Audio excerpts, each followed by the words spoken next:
एक गरीब लड़के ने जंगल में एक साधु की मदद की, लेकिन उसे नहीं पता था कि वो साधु उसकी पूरी जिंदगी बदलने वाला है और जो वरदान मिला वो दुनिया का सबसे खतरनाक वरदान था। एक दिन जंगल में अचानक तेज बारिश शुरू हो गई और वह एक पुराने पेड़ के नीचे छिप गया। तभी उसे एक बूढ़ा साधु दिखा, भीगा हुआ, कमजोर, कांपता हुआ। अरब ने बिना सोचे अपना कपड़ा फाड़कर साधु को ओढ़ा दिया और अपनी लकड़ियां भी उसे दे दी बैठने के लिए।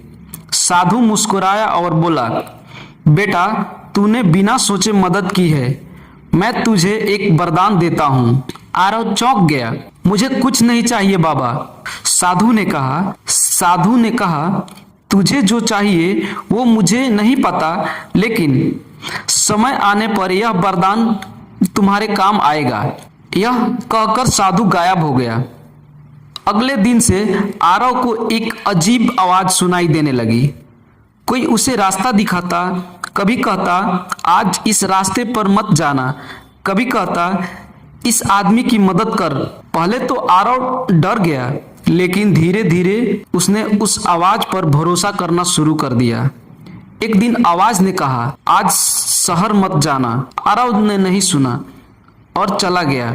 रास्ते में डाकुओं ने उसे लूट लिया। उस दिन उसे समझ आया, हर चेतावनी बेकार नहीं होती। एक दिन जंगल में उसे गड़ा हुआ खजाना मिला, सोना, चांदी, हीरे। आवाज आई, यह तुम्हारी परीक्षा है। आरव के मन में लालच आया, अब तो मैं अमीर बन जाऊंगा।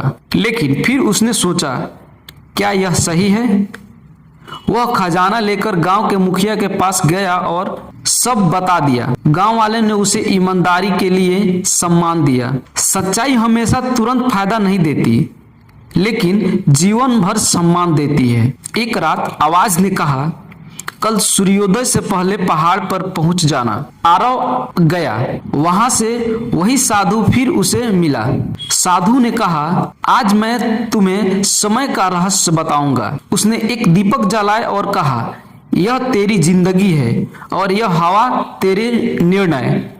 हवा तेज हुई और दीपक बुझ गया।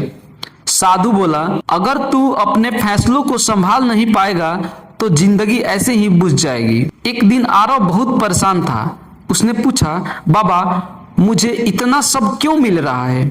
साधु ने मुस्कुराया और कहा, क्योंकि तू सीख रहा है और जो सीखता है वही बदलता है। फिर साधु ने अपनी असली रूप दिखाया। वह कोई साधारण इंसान नहीं था। पूरा वातावरण प्रकाश से भर गया। आरव